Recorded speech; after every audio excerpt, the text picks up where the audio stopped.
So the ones who know me already know what's coming now. I talk about business numbers. I'm always here to talk about business numbers and tell you how to slightly or even a bit more improve your business. But I'm not going to have a lot of numbers in the talk, so please don't fear that. It's only a few because I only talk about those which are really important, so which that actually can give you growth or more time or whatever you want, or determine if your startup, if your business is secretly bleeding out. I can really do that because, well, I've done that for like over a decade. I've worked with more than 1,000 of startups. I'm a mathematician that will shine through once in a while. Because I love numbers, so you don't have to. And yeah, I work for the German Shark Tank. I also wrote the corresponding book to the German Shark Tank, so the few Germans might know these people over there around me. Yeah, anyway. So as I said, I do the math, so you don't have to do that. That is kind of my mission. So I analyze quite I don't know, hundreds of startups and their numbers to actually be able to tell you what are the really important things. And so I really can say, after all these numbers tweaking and all these years, I can really say, it's just a few things, a very few things that really matter for your business. But before I go into it, I want to start with a story that shows that, well, there can be various reasons actually to do that. Some of you might just want to earn more money, some of you might want to have more time, but sometimes it's the circumstances. And there was one founder, and a case I'll never forget in my life, I guess, who had a food truck business. And I had a call with him, I had to prepare him for the German Shark Tank. And he told me about his food truck business, which was actually doing great. Yeah, he was earning his money, he could provide for his family. I think he had 2 children. Everything was going good until one day it wasn't, because the corona measures hit. He wasn't allowed to do his business anymore. There weren't no food fairs or no outdoor events or anything. So from one day until another, he didn't have any source of income anymore. And he was promised substitution by the government, but it didn't come. Yeah, the governmental officials, they said it was a software error. Anyway, it got so bad that one day during winter he didn't even know how to provide food for his family anymore. He literally told me that. I was crying when I was on the phone with him because I really felt for him. It was really a heartbreaking story. He didn't know how to provide for his children anymore. And he had a good friend who offered kind of a lifeline. He said, okay, I have a supermarket. You know, your food, we are in Germany, so the guy was selling currywurst with a special sauce. And he was like, your sauce is so popular. Maybe you can find a way to put it in glasses, you know, we can put it on the shelf, and maybe that's a way so you can make like a little bit of money which may help you over the winter. That's something I might be able to do for you. And so he took his really last bit of money and he spent days together with his whole family labeling and cooking and packing and doing everything, to actually be able to put that shortly before Christmas, to put the first glasses on the shelves in the supermarket. And they just came home, and then he had a call. And he saw it was a supermarket, and he was like, oh shit, because that's my last money I had. I risked everything to just have like a little bit of upside. So they were totally broke, they were totally exhausted from everything. Literally, really, this is a real story. And then the supermarket called and he was answering with his heart in his throat, is there something wrong with the products? What happened? And the supermarket went, no, with the products, everything is fine, don't worry. But we actually have a problem. We're sold out already. When can you bid more? And that was when he actually, he then applied for the Shark Tank and things got a bit better and he actually made it to come out of this big crisis and provide for his family. without the help of the government. I hope, anyway, so far I never got to know it, but that he got his money at some point. So, luckily for my emotional stability, not every case is that crazy and that upsetting, you know.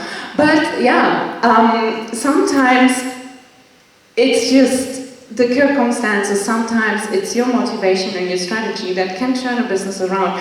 And actually, when we put the emotional side a little bit aside for a second, there is a lot to learn from that case. Because, like, he was coming from the food truck business, right? Classic gastronomy. So he had probably not the lowest margin on his product, had higher prices, but he had lots of own working time, and, well, he had limited amounts that he could sell it, because he had to go to, like, every event himself, right? Do the sales himself, so there was only so much he actually could make. With the new model, putting the same product basically in glasses, selling it in a supermarket, he will potentially have a lower price and a lower margin, because of course the supermarket gets its share, right? But he may have less working time once he provided for like a bunch to put it on the shelves, and it's basically scalable, or much more scalable, because if he can like then optimize production, he can of course make a lot more products. So actually it's an entirely different business model with the same product. Yeah, what he actually had was a product people loved. He didn't have a gastronomy business, so to say. So at least that's kind of the outcome. And some of you might find very much similarity. Like who here is like a coach or a trainer or something? Yeah, so we could actually do the same, you know?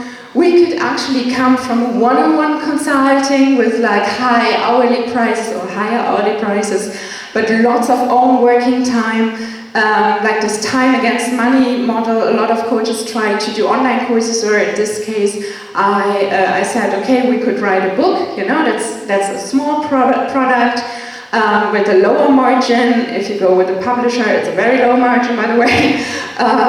But yeah, maybe you have less working time and you can sell basically as many books as it's possible to sell without having one-on-one time at every book. So basically this is possible, this turnaround is possible for a lot of businesses. But very important, I'm not saying that one is better than the other. And that's what we're going into in a second. So you have to determine what is actually the right thing for you, right? There's nothing better than the other. It's just to find the best thing for you. So this is not supposed to be here.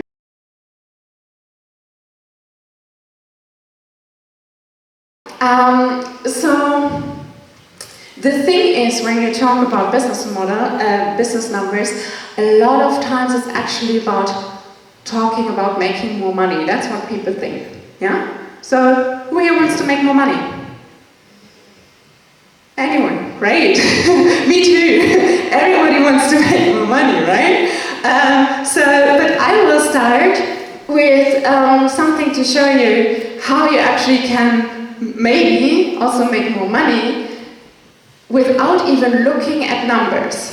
That may sound a bit odd, especially coming from me, but anyway, so what a lot of you might already have heard of, or I hope we can all agree on, is that you have to solve a problem for someone if you want to earn money. No matter how you solve it, if you do it one-on-one time or scalable or whatever, you have to solve a problem or satisfy a need, sometimes people say, right? Because otherwise nobody will pay. So there are a lot of possibilities that actually help you to test if you were like in this overlap. But yeah, that's not what I want to talk about, because what I see, what goes wrong very often is, well, there's a little example. There's an entertaining toilet paper holder. There used to be, right? And it was actually solving a problem, namely the problem of boredom in the bathroom. Yeah, people want to be entertained when they are on the toilet. That seemed to be a problem for some people. anyway, they developed a solution with like an iPod holder on the paper holder. Hardly anybody, it was a real product, but nobody, or almost nobody, bought it. Because people didn't want their solution, didn't want their problem solved with that solution, yeah? For whatever reason, they didn't want it. On another example, you might want to create, I hope you won't, but someone might have the idea of creating a dating app for monks and nuns. They for sure have the problem of being lonely, but that's not the way they want to solve it, yeah? So I think these are pretty good examples for what I want to tell you, because you have to listen to your target group if they actually have the problem that you are going to solve. Yeah? So you want to be in that overlap as well. So for example, there's a very quick and easy way to test that. It seems so trivial, but it's actually not. So for example, I was thinking that I was solving the problem of my customers, that they are not earning enough money, that they are working too hard for too less, or that they don't know how to scale.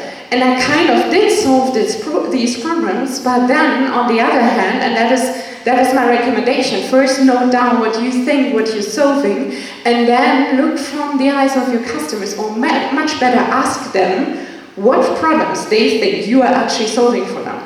And when I spoke to my customers, why they actually came to me in the first place and not to anyone else, they said something like, well, you have the reputation of being very good with finding the individual weak spots and of showing me like how my business could actually work for me and like clearing the overwhelm. It helped me to identify the next step I'm taking, because everybody tells me what I can do to make more money, but you are very good in like asking the right questions and leading me step by step to my business and help me to identify what I actually want to do and can do. And so I was, okay, ultimately, I helped them to earn more money and all that, but that were not their reasons, right? So instead, for example, when I wanted to have like the scalable business turn as a coach, I shouldn't have written, and I didn't, a book on how to make more money, like all these fraudulent online coaches do, like just take my approach and you will earn 100K per month. Yeah, we all know that it doesn't work. Why doesn't it work? Because they say, okay, just do a webinar and you will make 100K the other day, or just do Facebook ads and your business will run like crazy. I will show you how. Just buy my course for 5,000 euros and everything will run by itself. It doesn't work, of course it doesn't. So that was not the way for me, because that was not the thing that customers wanted from me. So for example, if I, from what I learned from my customers, wanted to create a product, I should create something like a workbook where I say, hey, I have checklists here, I ask the right questions, but you have to do it yourself, you can identify your next step, and I give you some knowledge, but actually here is basically an approach that you can adapt to your business on the way all the time. So that one would much more fit, right? So, but there's a third overlap, as you easily can see. So what is that between solution and target group? Well, there's the thing. Can the target group really use the solution? A lot of times people don't really see that. Example, elderly people using, for example, a smart home app, It could really help them, like provide accidents in the household, or prevent, of course, prevent accidents in the household, or set an alarm so that somebody would help them, or just make life easier for them. So it would actually solve, there are great systems on the market, would provide like really solutions for the problems they have. The problem is with these kind of solutions, they don't know how to use them. Many elderly people have problems on how to use these things, right? So if you create a solution, it might solve your customer's problem, and it might it might be the right one for the target group, but if they don't want to use your solution, if or can't or don't like it, you probably won't sell it. So at the end of the day, you want to be in the middle. Before thinking about numbers, you want to be in the overlap of all these three elements. And of course, now numbers is what we're going to talk about, because that is the next time. So also, I talked about all these online coaches. The biggest mistake is that they actually convince turnover with making money. Yeah, I hope I don't have to convince you that more turnover doesn't necessarily mean that you're making more money. And that's the first mistake, especially a lot of coaches and trainers do, but also a lot of other people. They work like crazy, they want more clients, but especially if they spend a lot in marketing, it won't work. But we'll see that in a second. So normally we would say, okay, what is an amazing business model? A business model with a high margin. Yeah? So beside digital models where you could, or digital products where you could say, okay, we have like 100% margin, we put them aside for a second because people need food and clothes and stuff as well. You want to go for the highest margin possible. So what is that? Any idea? What are products with the highest margins? What would we all do if it were just for the margin? Drugs. Well, I mean, there's a downside of that. It's not entirely legal everywhere, but there's actually also a legal business model with 88% margin on average. Any ideas on that? Pharmaceuticals? Yeah, might be sometimes. Depends, of course, on the thing. Yeah, I come to that also. Huh? Courses? I'm not so sure about that because you know the food and the bringing up and but yeah. No courses. Courses. Yeah. I was horses. Horses. All right. Yeah, well, digital product is another thing, of course. Yeah, but physical, wedding dresses. And yes, that's me last year, and no, I didn't buy one because I couldn't come up with a crazy business model. Because the thing with wedding dresses is that margin is basically emotion. Because they don't sell the dress, well, they sell the dress in some way, of course, but actually they sell the emotion, they sell the experience with the girlfriends and the rosé champagne and the, you know, the feeling of being important, blah, blah, blah. All these crazy stuff. And with emotion you can make a lot of money, and there are two other things. Besides weddings, there are children and pets. Yeah? So whenever it comes in a lot of emotion, you can make them a lot of money. But we don't want to do that all because there's the customer, and the customer in the emotional industries might be much more emotional than others, and much more demanding and cost you much more of time, support time, etc. So maybe that's not for everyone. On the other end, they can be also like high margin in pharmaceuticals or technical devices, but then you have a high risk putting the research in, right? Because that could go wrong as well. Yeah. Like I said, devices, pharmaceuticals, and so on. So you might want to be a bit risk-affine, yeah? If you're not willing to take the risk and like ask for a lot of money, or you have a lot of money to invest and are super confident in what you're doing, that might not be the right model for you. Other things, for example, luxury products or also like technical devices, they have a high price, yeah, because they're expensive products and they have a high margin. But on the other side, this high sales price means you have to convince the customer, like with a lot of contact point, with a very expensive marketing and so on. And that is something a lot of entrepreneurs don't take into account.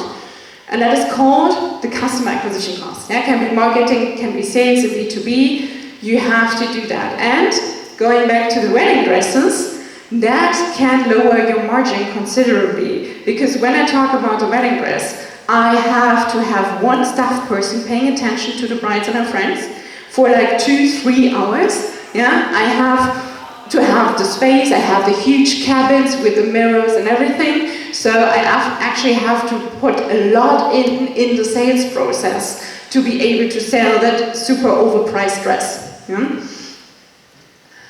And on the other hand, a lot of models like that just sell to the customer one time. Yeah? Especially in the example with the wedding dress, I really hope so. However, there are other products, and it doesn't mean it's worse, because there might be smaller products with a smaller margin, especially in the first time when you sell to the customer the first time, but like with consumer products, they might come back over and over because they like your product. And from the second time on, you don't have these high customer acquisition costs anymore, right? You don't have to pay for that customer to come in. They come in, hopefully, by themselves. As I said, with consumer products, with food, with software as a service, so especially subscription models. That is why subscription models were once so popular, because you don't have that customer acquisition cost all the time. And that is the reason, actually, why with online shops, for example, you have all this email marketing, and you a lot of times with online shops have that nice discount. So if you are in a consumer product industry, that's a nice hack to find out before you publish a product. It's a nice hack to find out the customer acquisition costs of your industry if you don't have any clue.